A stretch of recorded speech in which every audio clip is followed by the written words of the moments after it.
कह कबीर सुनो धर्मराया, हम शंखों हंसा पद परसाया। शंखों हंसों को हमने वो परम पद मिला दिया। जिन लीना हमरा परवाना, सो हंसा हम किए अमाना। जिस प्यारी आत्मा ने हमारे से ये नाम ले लिया, परवाना, ये लाइसेंस ले लिया, यानी ये एक आइडेंटिटी कार्ड ले लिया, उसके निकट फिर कोई नहीं आता। ये वीआईपी कार्ड समझ लो। परमेश्वर का सच्चा नाम जिसको प्राप्त हो जाता है विधिवत। जिन लीना हमरा परवाना, सो हंसा हम किए अमाना। कहे कबीर सुनो धर्मराया, हम शंखा हंसा पद परसाया। जब लग हंसा हमरी आना, काल लगे ना तेरा बाना। तो मर्यादा बहुत जरूरी है। अपने आत्मा जब तक आप सुखी हो तो आपको ऐसे लगता है कि जैसे ये नियम बताए हैं, भाई ब्याह शादी में नाचा कूदी नहीं करनी, दहेज वगैरह नहीं देना, ये मेहंदी वगैरह, ये लाल ओठ करना लड़कियां बेटियां करती हैं, ये बकवाद नहीं करनी। देखो पुण्यात्मा, हम बुराई को शीघ्र ग्रहण करते हैं, अच्छाई को तुरंत त्याग देते हैं। हमने इतना जीवन हो गया, हमारी दादी माँ, काकी, ताई और हमारी पत्नियाँ और हमारे भाई बहनों की पत्नियाँ, हमने कभी भी ये लटोटर करती नहीं देखी। जो ही बेगन तार दे हैं, प्रण के फंड करे, फिर नाचे कूदा सरेआम, माँ भी नाचे, बेटी नाचे, बाप नाचे, भाई नाचे गाल में। ये तो वह कराया करते कंजर, वह सबसे घटिया इंसान कराया करते बकवाद, जो निंदा के पात्र हुआ करते थे। अब सरेआम बकवाद होगी तो इनको हम तुरंत ग्रहण कर लेते हैं। कुछ भी ऐसा नहीं करना। और दहेज हमने अपना दुश्मन बना लिया, अपनी बेटी को दुश्मन बना लिया, बेटी के शत्रु बन गए हम इन समाज। क्यों? क्योंकि बेटी के ब्याने में दहेज गणा लेन देन लग गए। तो वो उस जिसका 2-3 लड़कियां होगी उसकी मौत हो जाती है, जीवित, नींद आनी बंद हो जाती है। और या तो कर्जा कर लेगा ब्याह करेगा बेटियों का जो। तो हमने इसको बिल्कुल अपना एक नो समझ लो। यदि हम किसी से धन लेते हैं उनकी बेटी का दहेज के रूप में, तो हम कर्जवान बन रहे हैं। परमात्मा की इन बातों को आप एक ऐसे वैसे ना समझना। एक बहुत ज़बरदस्त इतिहास और विधान है प्रभु का, उसके अनुसार हम चलेंगे तो तुरंत सुख होगा। तो हमने बिल्कुल दहेज ना लेना चाहिए, ना देना चाहिए। बच्चे को इंडिपेंडेंट बनाओ, परमात्मा के आश्रित करे। आप कितना दे सकते हो अपनी बेटी को? और जब बटेऊ काम नहीं करेगा, पति काम नहीं करेगा बेटी का, तो कभी पूरा नहीं पड़ता है। यानी काम करें पार पड़ेगी। भगवान जब साथ होगा, उनके भाग्य में ना होगा तो भी देगा अपने बच्चों को जितना आवश्यक होगा। तो हमने परमात्मा पे विश्वास करना सीखना होगा। तो इस तरह की जो मर्यादाएं हम बताते हैं, बीड़ी शराब मांस तंबाकू पीनी ना पैनी, किसी को पिलानी भी नहीं है, पैसे भी नहीं देने चाहिए, दोषी बनता है उसका। क्योंकि शराब मांस तंबाकू यानी चरस यानी कोई भी नशीली वस्तु जो मानव जीवन का आहार नहीं है, उसके लिए सहयोग देना भी परमात्मा के मार्ग में पाप है। जैसे कोई किसी के चोरी करने जाता है और कोई उसको साथ जाता है, या कोई टॉर्च दे देता है, उसने मांग ली टॉर्च दिए और वो चोरी करता है, तो दोनों पकड़े जाते हैं, दोनों को दोष लगता है, सजा होती है कि उसने सहयोग दिया। तो इस प्रकार हमने न तो किसी को बीड़ी शराब मांस तंबाकू बरका हुक्का बीड़ी का बंडल उठा के भी नहीं पकड़ाना है कि ले, उसके बीड़ी लगाने के लिए माचिस भी नहीं देनी आपने। ये बहुत बड़ा दुर्गुण है समाज में, जो है बहुत बड़ा अवगुण लग गया। ये इसको हटाना है, हमारी भक्ति में बहुत बाधक है। फिर ना हमने कोई और पूजाएं करनी है। अन्य पूजाएं करते करते हमारी दुर्गति हो रही। अन्य पूजा करने वालों की अभी आपको इतिहास बताया, उजड़ गए कति बसे बसाए। तो पुण्यात्मा उन साधनाओं ने के फूका जिसमें कोई आड्डा को नहीं, जिसका कोई सहारा नहीं, कोई ऐसी दुर्घटना बच नहीं सकती। तो इसलिए मना करते हैं कि उन भगवानों की पूजाओं से आपको केवल वर्क डन मिलेगा, जैसा कर्म करोगे वैसा ही फल मिलेगा। उस जैसे बुरा किया तो बुरा भी मिलेगा, अच्छा किया है तो अच्छा भी मिलेगा। यहाँ परमात्मा कहते तुम्हें अच्छा तो मिलेगा, लेकिन जो बुरा तुमने कर लिया और आज्ञा नहीं करोगे, जिस दिन उपदेश ले लिया उसके बाद तुम्हें उस पाप का दंड भोगना नहीं पड़ेगा, अगर मर्यादा में रहोगे। अब क्या होता है, जो सुखी मानते हैं अपने आप को, दीक्षा भी ले ली, फिर भी लोक लाज में कोई ना कोई गलती कर देते हैं।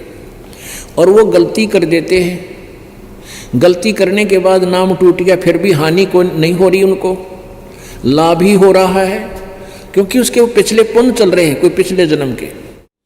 अब वो ये सोचता है कि मैंने तो नाम नूम भी तोड़ रखा है, बीड़ी भी पी ली, हुक्का भी पीता हूँ, शराब की गुट्टी भी ला लेता हूँ, और मेरा कोई हानि नहीं हो रही। इसी हानि होगी, याद रखेगा। लेकिन अभी वो समय आया ना आसानी होने का। क्या होता है, जैसे ऐसा संयोग सज जाता है, जैसे किसी पुण्यात्मा दुखी आत्मा थी, नाम ले गया, वो मर्यादा बहुत निभाता है। दुखी आदमी गणी निभाओगा, जो सुख में नाम लेता है वो मटर गश्ती कर जाता है, और फिर ऐसी चोट खाता है, हम भी देखते रह जाते हैं। भगवान इसी की गलती बन गई, आपके बच्चे पर इसको ऐसी हानि होगी। लेकिन फिर हमारा जो परमात्मा का विधान हमें याद है कि इसने अवश्य कोई ऐसी भयंकर गलती करी है जिसको, और उस समय क्या हो गया, जैसे एक गलती करता है, नाम भी ले रखा, कोई हानि नहीं हो रही, अभी वो आया नहीं है टाइम, उसका शुभ चल रहा है। अब जैसे किसी ने नाम ले लिया, सुख होने लग गए, फिर गलती कर दी, और वो सुख होने लगे थे उस दुखी को, उसके भाग्य में नहीं थे, गॉड गिवन थे। और परमात्मा का नाम कट जाने से, खंड होने से, वो गॉड गिवन यानी वो पावर का सहयोग खत्म हो गया, और फिर उधर से उस बुरे संयोग का आना हो गया। नाम टूटे पाछे फिर वह खत्म, करड़ी चोट मार जाएगा काल। अगर नाम रहेगा तो वो नहीं कर सकेगा उस हानि को, जो नाम खंड होते ही कर देगा। और एक का नहीं कर रहा है, क्योंकि उसका अभी संयोग ठीक चल रहा है, और जब उसका समय आएगा जो उसको देख लेना। तो इस प्रकार हमने इस मर्यादा को घना बहुत ही ज़्यादा महत्व देना है। जैसे सीता जी जंगल में थी, उधर से रावण का मामा मारीच एक स्वर्ण मृग बनकर, गोल्डन यानी सोने का हिरण बनकर, मृग बनकर, और सीता जी ने वहाँ एक बगीची सी ला रखी थी, फूल फाल की बाड़ी बोरी थी, उसको तोड़ने लग गया। सीता जी ने देखा इतना सुंदर मृग, भगवान राम से कहा कि मुझे ये जिंदा या मरा मुझे चाहिए। अब श्री राम जी उसका नहीं चले मारन, इतनो अंतर ध्यान होकर आगे भाज गया, काफ़ी दूर जाकर दिखाई दिया। तो सीता जी ने जिद पकड़ ली कि मुझे ला कर दो, किसी प्रकार भी लाओ, मुझे मृग चाहिए। अब श्री राम ने कहा, देखो लक्ष्मण ध्यान रखना, तू मत आना है, इसमें कोई जाल साजी पर यह जिद की पक्की है या मानने को ना, मैं जा रहा हूँ। और तने आना भी पड़ गया किसी कारणवश, तो इस झोपड़ी के चारों तरफ ये मंत्र बोल के एक रेखा खींचाना, और इसको बोल देना कि इसे बाहर नहीं जावे। तो लक्ष्मण ने कहा कि मैं आऊँगा ही नहीं, आप निश्चिंत रहो, अकेली कैसे छोड़ दूंगा माँ को। यानी बड़ी भाभी माँ के तुल मानते थे लक्ष्मण जी। अब दूर जा चलेगा रामचंद्र जी उसके पीछे, वो तो छल था, उसके पास सिद्धि थी गुप्त होने की, प्रगट होने की। तो दूर उधर से वो अंतर ध्यान हो गया जंगल में, वो मारीच मृग अंतर ध्यान होकर वहाँ आकाशवाणी कर दी, हाय भाई मर गया, हाय भाई मर गया। अब सीता कहने लगी कि तेरे भाई पर आपत्ति आ गई, किसी जानवर ने मार दिया, तू भाग कर जा, उसकी जान बचा। लक्ष्मण बहुत नाट्या, नहीं मानी। आखिर में यहाँ तक कह दिया कि तू ये चाहता है कि वो मर जावे, तू मुझे पत्नी बनाना चाहता है। अब कहते हैं विनाश काले विपरीता बुद्धि। अब लक्ष्मण इस बात से बहुत घना शर्मिंदा हो गया, विवश हो गया जाने के लिए, और कहा पर एक बात याद रखना माता, अब तेरे ये मैं रेखा खींच कर जाता हूँ, इसे बाहर मत जाना। इतनी दया जरूर कर दिया हमारे पे। बोली ठीक से, को नहीं जाऊँ। वो चला गया, लक्ष्मण दूर चले गए। इधर से उनकी चाल थी, सुनियोजित षड्यंत्र था। रावण एक साथ दूर रूप बना के भिक्षा मांगना आ गया। कहा माई भिक्षा दे। सीता बोली आजा महाराज, ले जा कुटिया के गेट पर आ जा। अब रावण आगे को चला तो उसमें से लपट निकली एकदम रेखा से, एकदम 10 कदम दूर जाके खड़ा हुआ, घबरा गया और कहा कि तू मुझे मारना चाहती थी, तूने भिक्षा देनी है तो यहाँ आकर दे जा, नहीं तो मैं श्राप दे दूंगा। साधु संतों के साथ मजाक नहीं किया करते। अब सीता ने सोची कि बिजली पड़े है, साधु महात्मा है, 2 कदम भर के रेखा तो पार दे आऊंगी। अब उसने तो जरा सी लागी कि बिजली गिरा है, वह बिजली गिरी जब समझ में आई, उठा के आटा जो भी घर पर सामग्री खान की थी वो लेके और रेखा से बाहर चलेगी। 1 कदम बाहर जाते पकड़ ली बाँ रावण ने और घेर ली कंधे पे, फिर डिडावर डांगर की जाल। अब के जुल्म हो गया। फिर देखना कितना हानि हुई, कितने आदमी मर गए, कितनी जनता मरी सीता को छुटवाने में, और कितनी कष्ट पाई वहाँ पर रावण के बाग में, कितनी सताई गई वो। पुण्यात्माओं, आज आपको ये ज्ञान दिया जा रहा है कि यदि आप जी मर्यादा तोड़ दोगे, यो रावण रूपी काल आपने ऐसे उठा लीजिएगा।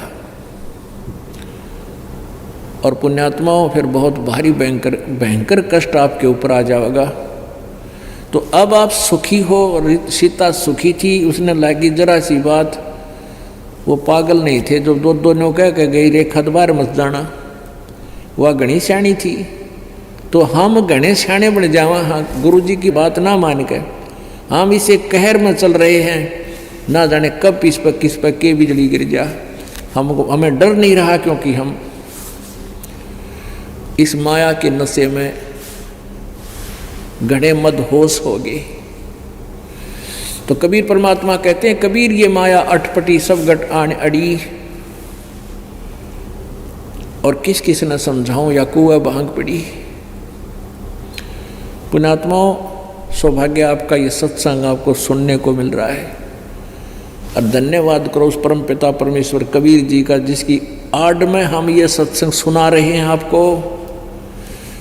आप देख रहे हो जिस भी चैनल पर हम प्रार्थना करके इसको चलवाना चाहते हैं, ये काल के दूत तुरंत बंद करवा देते हैं और उन्हीं की पुस्तक दिखाते हैं।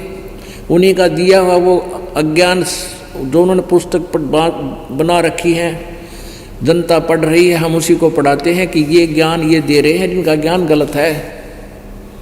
और हमारे वेद शास्त्र सदग्रंथ ये बता रहे हैं ये सही है, इसको त्यागो, इसको ग्रहण करो। और पीछे के सांग करवा दिया काल ने, ये प्रेरणा करके क्रोथा कांड करवा दिया इन दुष्टों द्वारा, पाप के भागी हुआ बन गए। ये तो परमात्मा हमारे साथ है, इसलिए ये मार्ग चल रहा, ना काल इसने एक कदम नहीं चालन दे, वो पल पल पे साथ है। उसका वचन है परमात्मा का कि इस कलयुग में पूरे विश्व में ये ज्ञान होगा। मेरी आत्मा पुण्यात्मा उनको मैं पार करूँगा जो हमारे से जुड़ जाएंगी, जो नहीं जुड़ेंगी वो काल के कोलू में पड़ी रहेंगी, उनका दुर्भाग्य होगा। तो परमात्मा ये कहते हैं, जब लग हंसा हमरी आना, आन माने मर्यादा, और तब लग लगे निकाल तेरा बाणा। जब तक आप मालिक की वो लक्ष्मण रेखा समझ लो इन नियमों को, और आप जरा सी बात करते हो। ये दास रोज सुनता है यहाँ भक्तों से, कहते हैं जी मैंने ऐसे कर दिया, मैंने एक को आशीर्वाद दे दिया, मैं दुखी हो गया, मेरे ये तकलीफ होगी, वो तकलीफ फिर शुरू होगी। अरे तुम आशीर्वाद देने जोगे हो नहीं, तुम क्यों अपनी दुरुक्ति करवाओ हो? आप 4 पंप टायर में हवा के भरो हो हैं, और फिर उल्टा दूसरे में डालने की चेष्टा करते हो। अपने टायर ट्यूब में थे, दूसरे में हवा भरते, तुमने ना तुम्हारी गाड़ी चले ना उनकी चले। यदि कोई दुखी है, आपका मित्र है, रिश्तेदार है, परिजन है, उसको भी राम नाम का पंप दिला दो। ये यानी हवा भरण का अपना उससे भरवावे, यहाँ आवे, हम उसको एक ऐसी विधि पर बताएंगे जिससे वो भी सुखी होगा। इस राम नाम के पंप तो अपनी हवा भरे, दोनों की गाड़ी, दोनों का साइकिल चले। हम अपने साइकिल से, अपनी गाड़ी से, कार से यदि दूसरे की टायर में हवा भर देंगे तो दोनों कंडम, तो पुण्यात्माओं आपके पास पुण्य नहीं रहे, और आप एक दूसरे के सिर पर हाथ रखते हो, आपका आशीर्वाद दे रहे हो, तो आपके पुण्य उसमें प्रवेश हो रहे। ईब जब तुम्हारे समझ में आ गई है, इसी नाला की करियो ना। पहले क्या होता था कि सतयुग त्रेता द्वापर में और कलियुग के प्रारंभ में, अभी तक ये मर्यादा चली आ रही है कि बड़ा जो व्यक्ति, जो बड़ा बेटा होता है, उसी का साफा बांधा जाता, पाग बोल रहे हैं उसने। और कई ऐसे देखे जो पिताजी जादू तंत्र करता था, कोई झाड़ा झूड़ा लाया करता, वो अपने बेटे को आशीर्वाद दे गया, मरती आना, फिर वो लान लग गया। यानी वो पिछले जन्म का पुण्यकर्मी प्राणी था, उसके थोड़े बहुत जंतर मंत्र तो किसी ने लाभ हो गया, फिर वो बेटे तो ही दे गया, वह सारी झाड़ी का चला गया, अब गधा बन गया। और वो बेटा फिर रही खी अपनी कुछ पिता की दी, उसने सारी बर्बाद करके आप पशु बन जाएगा। तो पहले तो उनके पास थोड़ी बहुत पुण्य थे जन्म जन्मांतर के।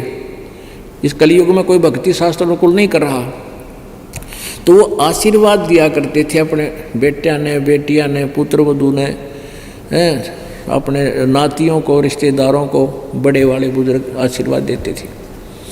तो उनके पास पुण्य थे पूर्व जन्म के, वो ऐसे बांट दिया करते थे। और जैसे ये बहू पुत्र वधू आती है, सास की या दादी माँ, सास माँ की, यानी दादी सास की, पैर दबाया कर, पैर दबाया करती नु बैठ के, और वह नु कहा करती, बेटी बूढ़ सुहागन हो, तेरे बेटे हो तो सुखी रहे। अब वो पहले थोड़ी बहुत उसके पास पुण्य कमाई होती, जिसकी उसका थोड़ा बहुत फल लग जाता, उसको फर्क लग जाता। अब तो दोनों खाली खोखे हुआ, पुत्र वधू भी रुआ, दादस भी रुआ, सासू भी दे जा आशीर्वाद को छोड़ना जाना को नहीं, और को थोड़ी बहुत पड़ा हो कि तकर का कमाई का वो वहाँ चला जाएगा।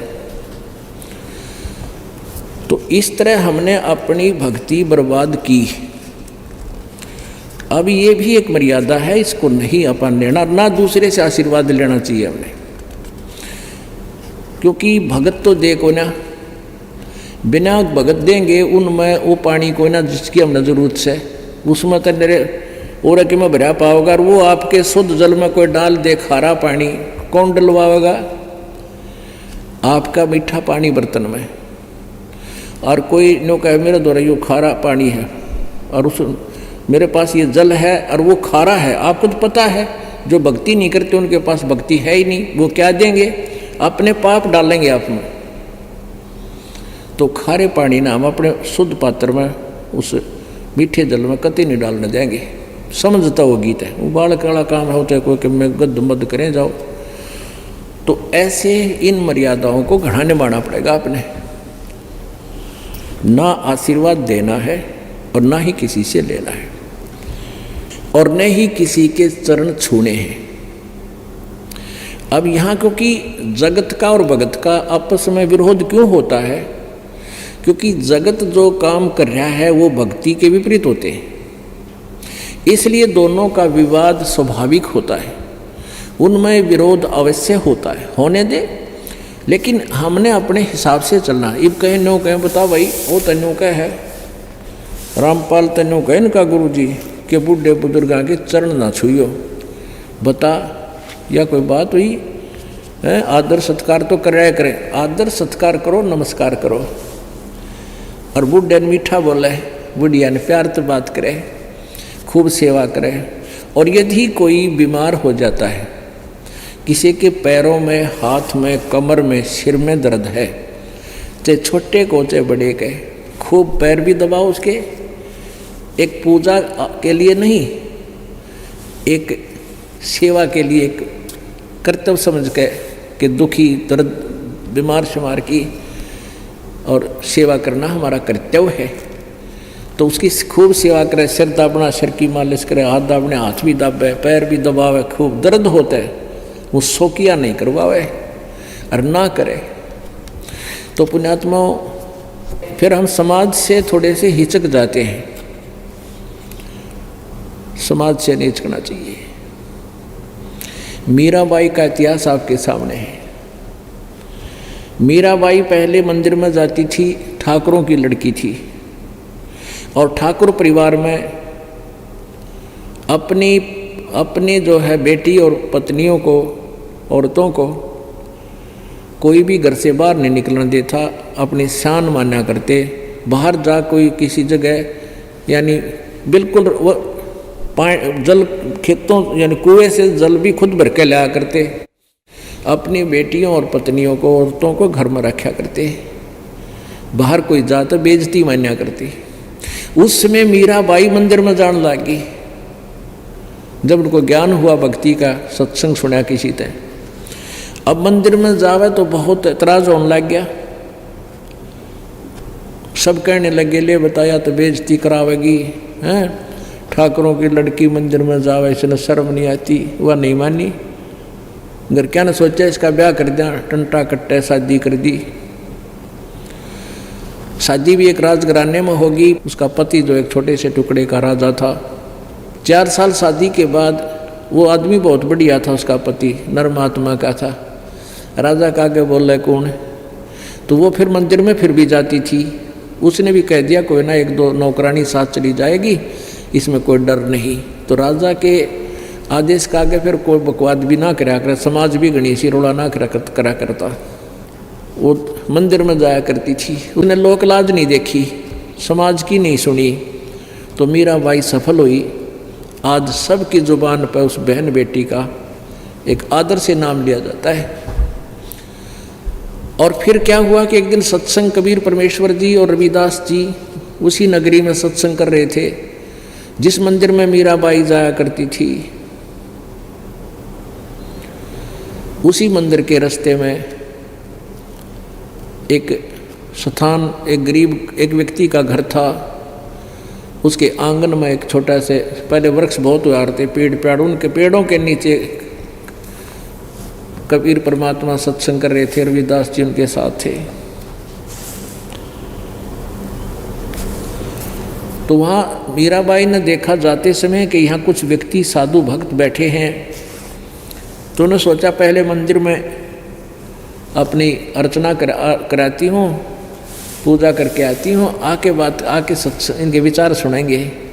कहते हैं भगत को संत दिख गया, ऐसा राम दिख गया। साधु कबीर साहब भी कहते हैं साधु दर्शन राम का मुख पर बसे सुहाग, और दर्श उन्हीं को होते हैं जिनके पूर्ण भाग। कबीरा साधु दर्श संत का परमात्मा आवे याद, और लेखे में वाए गड़ी बाकी का समय बाद। मीराबाई घंटा 1.5 घंटा जो मंदिर में लाया, वापस आई, उसमें सत्संग शुरू हो गया।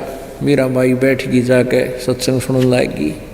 आत्मा का आहार है ये परमात्मा की चर्चा सुनना, और वो तो बहुत पुण्यात्मा थी। उस दिन परमात्मा कबीर जी ने सृष्टि रचना सुनाई, और ब्रह्मा विष्णु महेश से ऊपर सुप्रीम पावर बताई। मीराबाई एकदम बहुत दुखी हुई। फिर प्रश्न किया कि हे संत जी, आप जी ने ऐसे ऐसे बताया है, हमने आज तक कभी नहीं सुना, और मैं ये भी नहीं कह सकती कि साधु संत झूठ बोलते हैं, साधु संत झूठ नहीं बोला करते। परमात्मा ने कहा कि बेटी आप किसकी पूजा करते हो? तो वह कहने लगी मीराबाई श्री कृष्ण जी मेरे इष्ट हैं और मैं उनकी पूजा करती हूँ, मेरे साथ आकर डांस करते हैं। परमात्मा कबीर जी ने कहा कि बेटी अपने कृष्ण जी तो पूछ लिए, ये देव हैं, झूठ ना बोला करते हैं। और फिर तेरी समझ में आ जाता यहाँ आ जाइए तेरा बेड़ा पार होगा, ना वहाँ तो डले न डोएगी, कितनी भक्ति कर ले, साधना ठीक नहीं।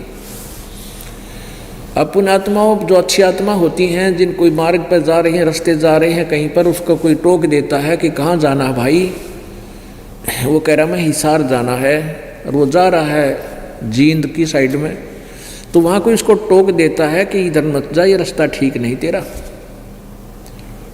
तो बुद्धिमान व्यक्ति चिंतित हो जाता है, वहीं रुक जाता है और फिर वेरिफिकेशन करता है, किसी और से भी पूछता है सचमुच में गलत तो नहीं जा रहा हूँ। और जिसने ये भांग रूपी माया का नशा कर रखा है, उसको कोई कहता है कि तेरी साधना ठीक नहीं है, वो तो लड़ना तैयार हो जाता है, क्योंकि उसका तो नशा हो रहा भांग का। और जिनका नशा उतर गया भांग का, जो अच्छी आत्माएं हैं, वो तुरंत सोच लेती है भाई इसने, संत ने ऐसा क्यों कहा, भगत ने, कि आपकी साधना ठीक हो जाए। तो उसका पूरा निर्णय लेना चाहिए, लड़ाई नहीं करे, पूरा निर्णय लेवा भाई, पूरा समझना चाहिए भाई सच बता तो मुझे किस प्रकार हमारी साधना गलत है, ये तरीका होता है। तो उसने बहुत प्यार से ऐसा पूछा, परमात्मा ने कहा, फिर भी वो वाद विवाद करती ही रही। तो फिर कहा बेटी तू अपने भगवान से पूछ लिए, और वो झूठ नहीं बोला करते, देव लोग हैं, ये देवता है। मीराबाई कौर कसक होगी, और विशेष याद किया तो कहते साक्षात श्री कृष्ण जी ने दर्शन दिए। तो उसने मीराबाई ने कहा कि प्रभु मैंने ऐसे ऐसे सुना है, मेरी जुबान खुलना नहीं चाह रही और मेरी आत्मा मान नहीं रही, लेकिन इतना जरूर मैं मानती हूँ कि वो संत, साधु संत झूठ नहीं बोलते। तो भगवान मैंने ऐसे ऐसे सुना सत्संग में, और वो संत ऐसे कह रहे थे कि भगवान विष्णु और शंकर ब्रह्मा जी से ऊपर कोई और शक्ति है, वो परम शक्ति है, इनसे ऊपर एक काल है, काल से ऊपर जो परम शक्ति है वो परम शक्ति है, उसी से लाभ होगा, जन्म मृत्यु का रोग समाप्त होगा। भगवान बहुत विस्तार से उन्होंने ये कथा सुनाई। क्या ऐसा है? श्री कृष्ण ने कहा कि मीरा ऐसा ही है, एक बहुत परम शक्ति है, लेकिन उसका भेद हमने भी नहीं मिला आज तक, और तू ट्राई भी मत करना। जब हम हार कर थक लिए, उसको नहीं पा सके, तपस्या कर कर देख ली हमने, तो मीराबाई का बात शंका आएगी भाई, जब फिर तो संत कति सच्चे हैं और वो कहते हैं हम उस शक्ति से मिला दें, और आज तक इन्होंने मुझे नहीं बताया कि ऊपर कोई शक्ति है हमारे से। अगले दिन जाकर चरणों में शीश रख दिया कि प्रभु मुझे नाम दे दो, अपनी बेटी को शिष्य बना लो। पुण्यात्माओं, कबीर परमात्मा जुलाहा जाति से और रविदास, संत रविदास जी चमार जाति से, और आज से 600 वर्ष पहले छुआ था चरम सीमा पे। और फिर वो ठाकुरों की लड़की, ठाकुर परिवार से। तो परमात्मा ये देखना चाहते थे कबीर जी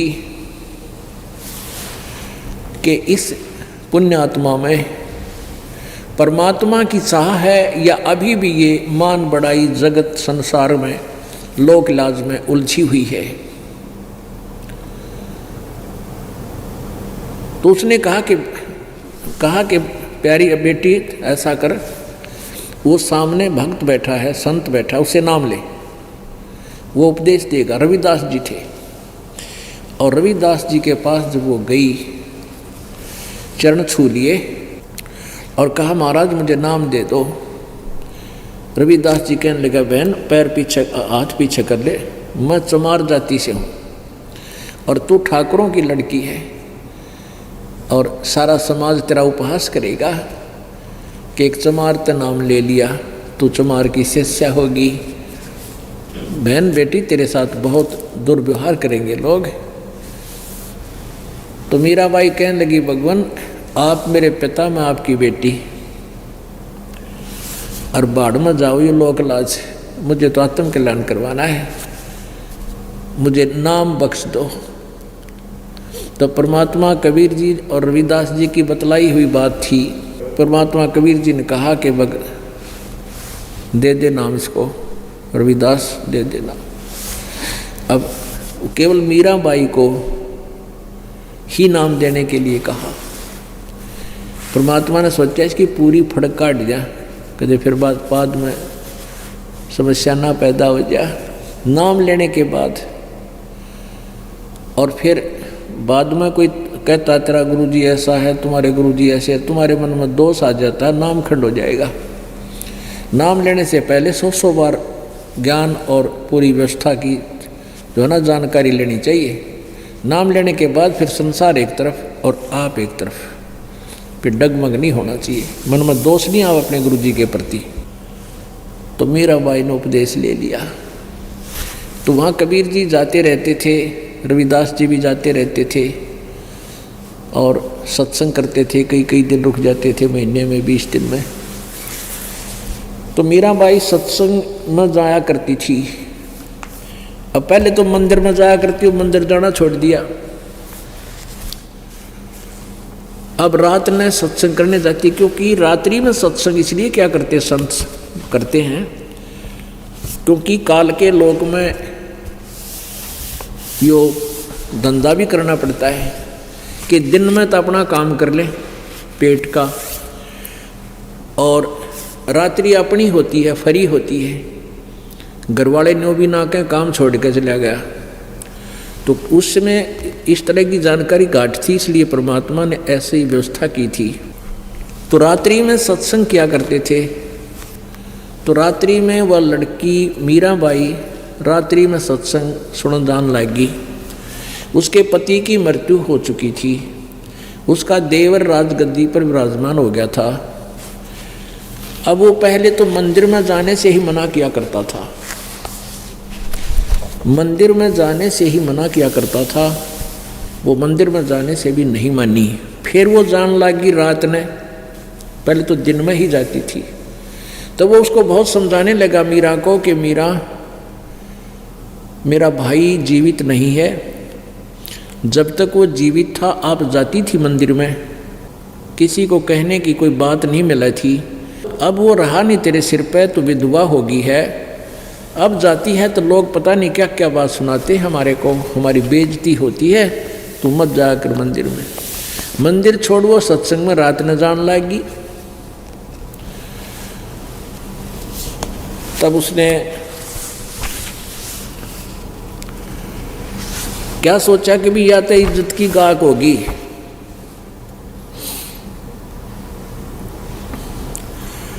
एक दिन उस क्या किया, अपने पुत्र के जन्मदिन बना लिया, अपने पुत्र का रिश्तेदार बुला लिए हैं। उधर से एक तरीका उसने सूझा, एक गार्डू से यानी सपेरे से कहा कि एक ऐसा सर्प मंगा दे, ला दे, ऐसा सर्प ला दे कि डंक मार दे मर जाए आदमी, पानी नहीं मांगे। सपेरे ने आज्ञा का पालन किया, राजा का आदेश ने बोला जी ऐसा सर्प ला दिया है, एक बार टच करते ही नो भी नहीं बता पाओगी किसने काट दिया, इतना विष है इसके अंदर। अब उसने उधर से रिश्तेदार बुला रखे और उसको एक आभूषण के गहने में, गहनों के डिब्बे में, आभूषण के बॉक्स में वो सर्प डलवा दिया और बांदी से कहा कि तू जा और ये हार दे दे। एक गहना आभूषण था, हार बहुत महंगा होता उसके डिब्बे में, और उसको कह देना कि ये 1 लाख का तैयार होया है, इसने अवश्य पहन लेगी, आज मेरे बेटे का जन्मदिन है, रिश्तेदार आए हुए हैं और ये गहना, ये आभूषण नहीं पहनेगी तो लोग मेरी बेइज्जती करेंगे, नो सोचेंगे भाई की मृत्यु के बाद अपनी यानी भाई की पत्नी का कोई ढंग से नहीं रखता, मेरी बेइज्जती ना करवा दे। और उसको सख्त हिदायत है, इसको तुरंत पैर, इसको अवश्य पहन लेगी नहा धो के। अब बंदी लेकर गई थी, वह नौकरानी लेकर गई, मीरा को सारी बात से परिचित कराया कि तेरे देवर ने भेजी है, ये 1 लाख का तैयार हार है, ये गले में डालने वाला। मीराबाई ने सोची अगर देख लेते हैं खोल के, तो दुखी करेगा, और मेरे लिए तो मिट्टी है या हार है तो भी पहन लूँगी, यो सिर में दर्द ना करेगा मेरे। न बोली ठीक से। उन्हें खोल कर देखा, वहीं वो नौकरानी खड़ी है, उसमें बहुत सुंदर हार पाया। अगर दे नौकरानी, मैं स्नान करके पहन लेती। स्नान करके उसने वो हार पहन लिया, कपड़े पहन के धोए धाए।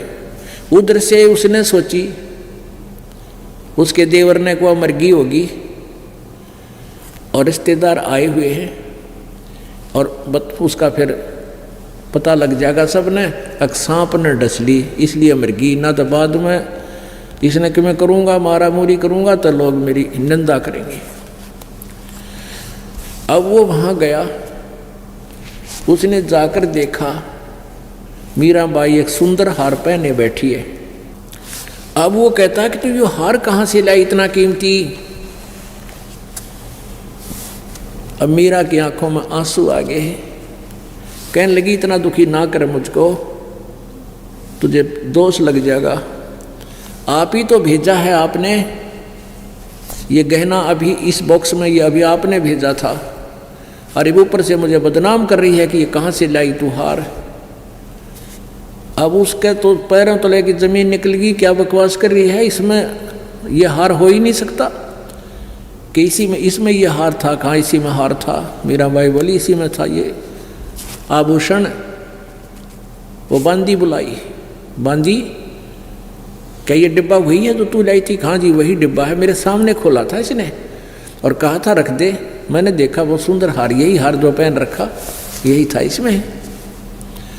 अब वो राणा कहता तू क्या बकवास कर रही है, सच बता। अगली सच बता रही है।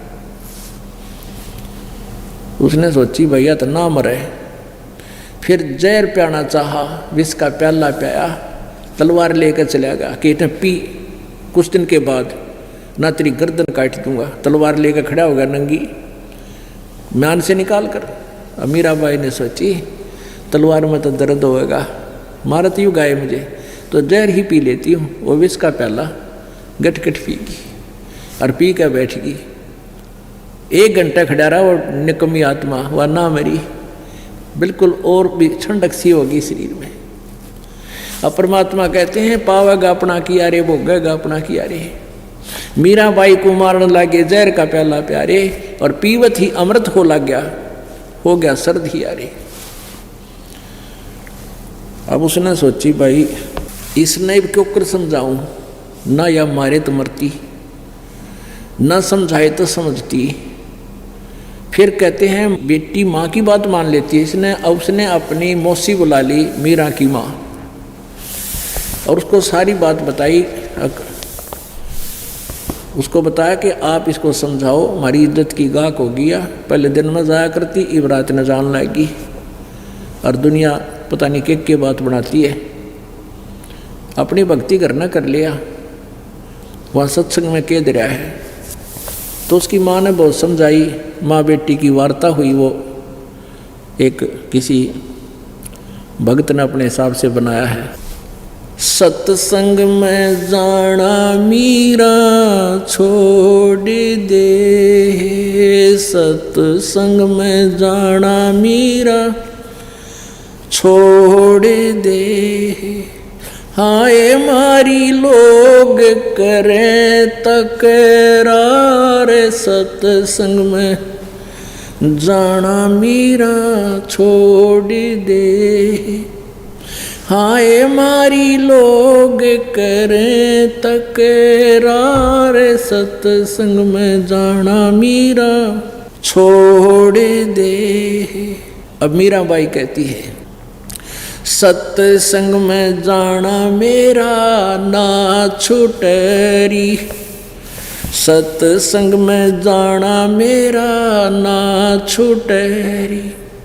हारी चाहे जड़े के मरो संसारे, सत्संग में जाना मेरा ना छूटे री। हारी चाहे जड़ के मरो संसारे, सत्संग में जाना मेरा ना छूटे री। थारे सत्संग के राह में हे, थारे सत्संग के राह में हे। हाँ वहाँ पर रहते हैं बब्बर शेर, कोई कोई शेर तने खा लेवे। हाँ वहाँ पर रहते हैं बब्बर शेर, कोई कोई शेर तने खा लेवे। जब गुरु जी की मेरे फेरी, जब मारे गुरु की मेरे फेरी। हारी वे तो शेरा के गिदड़ बने जावे, सत्संग में जाना मेरा ना छूटेरी। हारी वे तो शेरों के गिदड़ बने जावे, सत्संग में जाना मेरा ना छूटेरी। थारे सत्संग के राह में, थारे सत्संग के राह में। हाँ वहाँ पर रहते हैं काले नाग, कोई कोई नाग तने डस लेवे। हाँ वहाँ पर रहते हैं काले नाग, कोई कोई नाग तने डस लेवे। जब गुरु मारे मेर करेरी, जब गुरु मारे मेर करेरी। हारी वे तो सर पे गंडे वे बने जाम, सत्संग में जाना मेरा ना छूटेरी। हारी वे तो सर पे गंडे वे बने जावे, सत्संग में जाना मेरा ना छूटेरी। थारे सत्संग के बीच में, थारे सत्संग के बीच में। हाँ वहाँ पर रहते हैं साधु संत, कोई कोई भक्त तन ले रमे। हाँ वहाँ पर रहते हैं साधु संत, कोई कोई संत तन ले रमे। तेरे री मन में माता पाप है री, तेरे री मन में माता पाप है री। संत मेरे माँ बाप है री, संत मेरे माँ बाप है। हारी वे तो कर देंगे बेड़ा पार, सत्संग में जाना मेरा ना छूटेरी। हारी चाहे जड़ के मरो संसार, सत्संग में जाना मेरा ना छूटेरी। आए वो तो जात चमार है, आए वो तो जाति चमार है। इसमें हमारी आर है, इसमें हमारी आर है। तेरे री लेख मता चमार है री, तेरे री लेख मता चमार है री।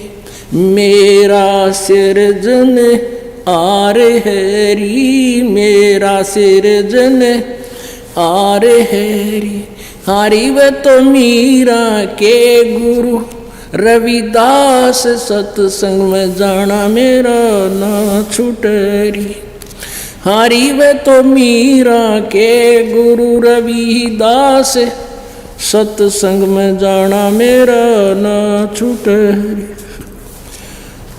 पुण्यात्माओं, जिन जिन भी महापुरुषों ने परमात्मा की प्राप्ति करने की चेष्टा की, इन अज्ञानी संतों ऋषियों के द्वारा भ्रमित किया हुआ समाज जोर शोर से विरोध किया करता है। अब ये तो पुण्यात्माओं के खेल का मैदान है, आपस में दो टीम होया करती है और दोनों अपना अपना दाव लगाती हैं। विजयी वही होता है जो सतर्कता से खेलता है और विरोधी टीम का दाव नहीं लगने देता है। तो ऐसे ही मीराबाई ने अपनी माँ, उसकी माँ ने बहुत कोशिश की डराने और धमकाने की कि रात ने एक लीजा तुझे शेर खा जाएंगे। तो मीरा कहती है कि परमात्मा मेरे राजी है, मेरे गुरुदेव मेरे प्रसन्न है, वह शेर भी गिद्दड़ बन जाएंगे माँ अगर कभी आमना सामना हुआ तो। फिर सर्प से डराई के सर्प तुझे खा जाएंगे, वहाँ अंधेरे में जाती है। तो मीरा ने कहा कि भगवान की परमात्मा में नाम में बहुत शक्ति है माँ, वह सर्प भी गंडे हुए बन जाएंगे, अर्थात वो मुझे नहीं खा पाएंगे, डस नहीं पाएंगे। आखिर में जो सबसे बड़ा हथियार था वो प्रयोग कर दिया कि वे एक बात सुन बेटी, वो जाति का चमार है, हम ठाकुर हैं, इसमें हमारी घनी बेइज्जती बना है। तब उसने कहा कि माँ तेरे लेखे तो वो चमार होगा, पर मेरा तो भगवान है, वो रविदास मेरे लिए तो मालिक है, मैं उनसे दूर नहीं हो सकती। और भी बहुत सी बातें कही कि तू वहाँ जाती है, वहाँ भक्त मर्द आदमी रहते हैं, व्यक्ति होते हैं, और कोई तेरे पर बुरी नीयत भी कर सकता है कि नहीं माता, सत्संग में बुरे आदमी नहीं होते, और कोई होता है तो उसको भी सीधा होना पड़ता है, क्योंकि वहाँ ज्ञान ऐसा होता। आपने सत्संग सुना नहीं है, और संत तो मेरे माता पिता के तुल्य हैं, वो उन्हीं के सहारे हम परमात्मा प्राप्ति करेंगे। तो पुण्यात्माओं, इस प्रकार हमने परमात्मा पाने के लिए इस लोक लाज में आप आके अपने उद्देश्य से विचलित नहीं होना, तब आप सफल हो पाओगे। अन्यथा भाई कितनी भक्ति कर लियो, ठीक है, जैसी साधना करोगे, पुण्य करोगे, धर्म करोगे, कोई जाप मंत्र करोगे, वो तो आपको मिलेगा, लेकिन आगे नाम खंड हो जाएगा, पिछली कमाई आपकी डिपॉजिट होगी संचित कर्मों में, तो उन संचित कर्म आपके बहुत ज़्यादा बन जाएंगे, जो पार नहीं हुआ यही रह गया, तो उसके बाद ये काल आपके को खिलौना बनाएगा, आपको अपना हथियार बनाओगा, ब्रह्मा विष्णु महेश बनाओगा, थारे में तय। अब जो भक्ति चली है ये चौथे युग में, अब तक ये मंत्र किसी के पास नहीं था, और इस समय की हुई कमाई वो पार हो जाते हैं जो मर्यादा में रहते हैं, और इस युग में की हुई कमाई जो पार नहीं होते यहाँ रह जाते हैं, मर्यादा भंग कर देते हैं, गुरुद्रोही नहीं होते हैं वो लोग, वो फिर काल के यहाँ फंस जाते हैं। फिर उनको कई हजार युगों तक, कई हजार वर्षों तक ऊपर स्वर्ग में, महास्वर्ग में, ब्रह्मलोक में इस आपके मंत्र की जाप की कमाई से, पुण्यों से, धर्म से वहाँ चक्कर कटाता है। ब्रह्मा विष्णु महेश आप ही में से बनाता है, और फिर आपका चूस का आमसा यानी आपकी पुण्य खत्म करके और गुठली की तरफ फेंक देता, फिर दोबारा उग की तरह जाके। तो ये गोल्डन चांस आपके लिए। अब आप सब शिक्षित हैं, बालक नहीं है, सब इतिहास सब सदग्रंथ आपके समक्ष पेश किए जाते हैं, और आप खुद भी पढ़ सकते हो, आपके पास वो सदग्रंथ विद्यमान है जो ये गवाही दे रहे हैं कि कबीर इज गॉड, कबीर परमात्मा है। अभी तक हमारे को परमात्मा निराकार बताया गया, परमात्मा साकार है, वो मनुष्य सदृश है। जिन महापुरुषों ने परमात्मा का साक्षात्कार हुआ, उन महापुरुषों ने आंखों देखा भगवान का सारा विवरण अपनी अमृतवाणी में किया। वो एफिडेविट अपने लिख कर चले गए, कबीर इज गॉड। वो कबीर परमात्मा जो धानक दुल्हा रूप में आया था। तो उनमें से आदरणीय गरीबदास साहिब जिसकी अमरवाणी दास आपको रह रहकर सुनाता है, गरीबदास जी भी उनमें से एक प्रत्यक्ष दृष्टा संतों में से हैं। उन्होंने बताया कि हम सुल्तानी नानक तारे दादू को उपदेश दिया, जात जुलाहा भेद न पाया, वो काशी माहे कबीर हुआ। अब पुण्यात्माओं, अभी मीराबाई का प्रकरण थोड़ा अधूरा रह जाता है। मीराबाई जो है पहले प्रथम रविदास जी से उपदेश लिया, फिर रविदास जी ने उसको स्पष्ट बता दिया कि ऐसे ऐसे कहानी थी, अब तो आपने कल्याण चाहिए बेटी, ये परमात्मा आ रहे हैं, कबीर जी से उपदेश ले। अब मीराबाई घर से निकल गई थी, वृंदावन में चली गई। वृंदावन में श्री कृष्ण के लिए नहीं गई थी, क्योंकि घर में तो उसका रोज कोई न कोई समस्या पैदा वो कर ही रहा था। उसने सोची ये भक्ति नहीं करने देगा मेरे को, तो वहाँ जाकर वृंदावन में रहने लगी। वहाँ परमात्मा कबीर जी फिर प्रकट हुए, रविदास जी को साथ लेकर गए। वहाँ ये नहीं दिखा कि हम मीराबाई के लिए आए हैं, कहीं और बैठ कर सत्संग करने लगे। मीराबाई भी चली गई, उन्हें देख लिया गुरुजी आए हैं, गुरुजी के चरण छुए। उन्होंने पूछा बेटी यहाँ कैसे? कि महाराज जैसे ऐसे आगे मैं तो उस निकम्मे राजा को छोड़े, राजा के लोग को छोड़े, राज को त्याग गई। वहाँ मेरे को बहुत दुखी कर रखा था। तो वहाँ कई दिन रुके परमात्मा। रविदास ने कहा बेटी तेरा सौभाग्य, नाम ले ले परमात्मा से। मीराबाई ने फिर सत्संग सुना, सारा विचार ज्ञान देखा, फिर कबीर परमेश्वर से उपदेश लिया। फिर वो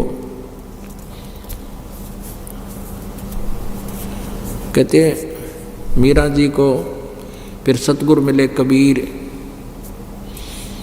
इस प्रकार मीराबाई का उद्धार हुआ। वह भी और भी कई कथाएं इसके संबंधित, परंतु समय अनुसार हम इतना ही आपको बताना चाहते हैं। प्रसंग क्या है कि हम लोग लाज में आके वह लक्ष्मण रेखा लांघ जाते हैं, और लक्ष्मण रेखा लांघ देने से यानी मर्यादा तोड़ देने से हमें सीता की तरह घना दुख उठाना पड़ता है। पुण्यात्माओं, एक लक्ष्मण रेखा हमने सतलोक में लांघी थी, वह मर्यादा तोड़ी थी, अपने परमपिता से हटकर हमने इस काल में मन फंसाया था। अब हम उस मर्यादा को उल्लंघन करने से आज कितना कष्ट उठा रहे हैं।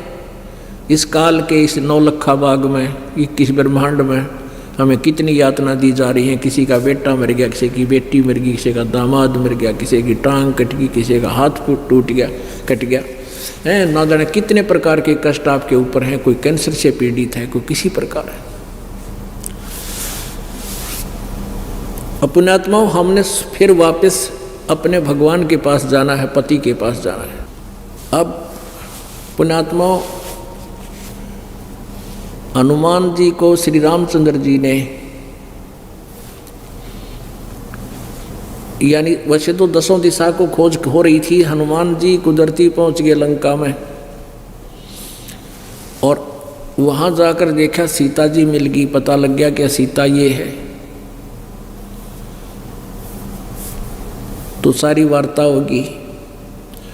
सीता जी ने कहा, हनुमान जी ने कहा माता मैं कुछ आहार करूँगा, भूख लगी है। सीता जी ने कहा भाई इस बाग में तो फल तोड़ के भी ना खाइए हनुमान, ना तो मेरी पिटाई हो जाएगी। नीचे कोई पड़ा हो ना वृक्ष टूट के, वो खा लिए मेरा भाई। मुझे भी इतना ही आदेश है, मैं तोड़ के नहीं खा सकती यहाँ से। नू कह आँख्या माँ पानी भराए और मैले कुचले कपड़े पहने बैठी, उतरा हुआ चेहरा, बहुत दुखी, और कहा हनुमान श्री राम ने कह दिए मैं उसके वियोग में दिन काट रही हूँ कि आवेंगे मुझे ले जाएंगे। उससे पहले क्या देखा था हनुमान जी ने? ऊपर वृक्ष पर बैठा था छोटा रूप धारण करके, सिंपल से बन्नर का। रावण आया, रावण ने बहुत यातना दी कि तू मेरी पत्नी बन जा, स्वीकार कर ले। रावण को एक श्राप लगा हुआ था किसी देव का कि तू अगर किसी औरत से बलात्कार करेगा उसी दिन तेरी मृत्यु हो जाएगी। उसकी सहमति से करेगा तो तुझे, वो तो पाप तो था ही लेकिन तू मरेगा नहीं। तो इसलिए सीता को वो सहमत करना चाहता था, लेकिन सीता ने कहा कि रावण ये जान जा सकती है, इसको रामचंद्र के अतिरिक्त कोई छू नहीं सकता इस मेरे शरीर को। इस तरह की वार्ता सुन ली थी हनुमान जी ने। फिर रावण चला गया था कि तुझे 1 हफ्ते का समय देता हूँ, सोच ले। वो कह रही थी बेशक कितने हफ्ते का दे, हमने सोच रखे है। तब वो आके उसने कहा माँ, उसको पता लग गया कि तो बहुत तंग किया जा रही है की जा रही। तो माई ने तो ये कहा था भाई नीचे झटका कोई पड़ गया वृक्ष के नीचे, फल खा लिए, तोड़ के मत खाना। हनुमान तो भाई सूरवीर था, उस पर ना देखा गया। अगी से निकम्मे ऐसे दुखी कर रहे हैं। अब उसने पहले तो उस वृक्ष ने तोड़ा, तले गिरे लद पद फल ने, और फिर पहलवान था नु सरड़ सरड़ खा सारे खावा, कई वृक्षान तोड़ ताड़ गए, फला तो छक्या, बाकी के पाड़ के बागर फेंक दिए समुद्र में। रावण को पता लग गया कि एक बानर आया हुआ है, ऐसे ऐसे उद्मस्ता रहा है। ये तो आपने सारी कथा का पता है, ज़्यादा ना बढ़ा के। फिर वो वापस आ गए, सीता जी को अंगूठी दे आए, उनसे कंगन दे आए जो श्री राम पहचान सकते थे। सारी बात होगी। अब और कथा ना सुनाना चाहता, दास तो कहना चाहता है। अब रामचंद्र जी को हनुमान जी ने बताया कि भगवान सीता जी मिल गई और रावण के 9 लखे बाग में कैद कर रखी है। अब रामचंद्र जी हनुमान जी को अन्य व्यक्तियों से दूर ले गया कि आजा मेरे प्यारे बच्चे को। खुशी तो घनी हुई, मैं सीता जी की खोज कराया, सीने से लाया, प्यार दिया कि आजा मेरे भक्त, मेरे संत, एक भाई इधर आजा, 2 बात पूछूंगा। एकांत में जाकर पूछा, जैसे पुलिस वाले पूछा करें चोरते हैं। कहने लगा भाई हनुमान उड़ते ठीक से, सीता अका जी दया है आपकी, भाई रोटी कहाँ खाई? रावण के वहाँ गया होगा ना दरबार में? अक नहीं भगवान, वहाँ नहीं गया। सीता लेकर गई होगी इतने वहाँ रावण के दरबार में, वहाँ खाना खा के आया होगा कि नहीं भगवान। माता ने तो ये कहा था कि यहाँ से कोई फल भी तोड़ के नहीं खाना तूने, फल भी तोड़ के खा लिया ना बेटा, भाई मन ना पीटेंगे ये, फिर मेरी पिटाई करेंगे। कोई नीचे पड़ा हो ना टूट के अपने आप, वो खा लेना। वह किसके रावण के वहाँ जाओ थी। फिर कहने लगा कि आर श्रृंगार खूब कर रखे होंगे, सुथरे कपड़े पहन रखे होंगे अच्छे बढ़िया? अक नहीं। क्या वो रावण के पास जाती थी? अक नहीं, मैंने अपनी आंखों देखा, सारी वार्ता बताई कि वो तो आपके वियोग में आपके अतिरिक्त किसी को सौंपन में भी नहीं सोचती। अपनात्माओं, यहाँ रामचंद्र जी ये देखना चाहते थे, यदि वो आस्था मेरे में रखती है तो उसने लाऊं, और जय वो रावण से ही संबंधित हो चुकी है, रावण से घुल मिल गई है, फिर क्यों दुनिया मरवाऊं? दुनिया के लाल मरेंगे वहाँ पर, फिर क्यों लाऊं उसको छुटवा के? अगर वो मेरे में 100% आस्था है तो फिर उसको, उस आत्मा को अवश्य उस काल की, उस रावण की जेल से मुक्त कराना पड़ेगा। ऐसा ही हुआ। अपन आत्माओं, हम यहाँ उस काल के लोक में फंस गया के, और अभी तक हम तो अज्ञानता, मालिक को पता है कि हम अज्ञानता से इनको अपना मालिक मान बैठे थे। अब पता लग गया कि ये हमारे स्वामी नहीं हैं, यहाँ हमारा वो पति नहीं है, ये हमारा पति सतलोक में है, और वो हमें तभी ले जाएगा जब हम उसके अंदर सीता की तरह आस्था कर लेंगे। हम पति भर्ता पद से गिरे थे, हम पुनः उसी सतिथि में आ जाएंगे जैसे हम काल में आस्था इतनी कर ली थी इस ज्योति निरंजन में, हम अपने मालिक से भी विमुख हो गए थे, एक नहीं मानी उनकी। इतनी प्रबल शक्ति इसमें आस्था थी, इतनी ही प्रबल आस्था अब हमारी उस परम पिता में हो जाएगी, तब वो हमें यहाँ से लेकर जाएगा। तब इस रावण के 9 लखे बाग से हमें रावण की कैद से, इस काल की कैद से छुटवाएगा, अन्यथा बात बने को नहीं। तो पुण्यात्माओं, परमात्मा कहते हैं अभी आपने संतों की वाणी भी सुनी है कि जो पतिव्रता पति तैराती, आन पुरुष नहीं भावे, बसे पीहर में सुरत प्रीतम में, नो कोई ध्यान लगावे। कि हमारी आस्था इस तरह होनी चाहिए अपने परम पिता में। जैसे लड़की का विवाह हो जाता है, फिर वो अपने मायके जाती है, महीने 2 महीने अपने पति के साथ रह के, अब वो अपने घर पे अवश्य रहती है, किसी को पता नहीं वो के मन में रखती है, उसका एक पल भी ध्यान अपने पति से नहीं हटता। वो वहाँ की सारी सीनरी उसके सामने घूमती रहती है। ज्यों पतिव्रता पति से राती, आन पुरुष नहीं भावे। पतिव्रता के मन में दूसरा पति नहीं सुहाया कर, दूसरा पुरुष नहीं सुहावेगा। सुहाने का मतलब ये नहीं है कि वो किसी का आदर सत्कार नहीं करती पतिव्रता, लेकिन पति रूप में उसके मन में भी नहीं आता ये कि और कोई पति बने, यानी और कोई पुरुष में ऐसी भावना नहीं बनती। यहाँ तो इसी प्रकार कहते हैं, जो पतिव्रता पति से राती, यानी पति से लीन है, संबंधित है, आसक्त है, और आन पुरुष नहीं भावे। आत्मा इतना स्वभाव, जैसे कोई बीमार हो जाता है और रोटी कोई खाना चाहता है, स्वभाव भावे कोई ना, उल्टी पड़ना हो जाए, ऐसा स्वाभाविक आपका मन बनेगा। यानी इनकी यहाँ के भगवानों में as a god, as a अपना जो ना पूज्य देव नहीं आस्था बने। वो तो ये मालिक है, यहाँ के हमारा परिवार है।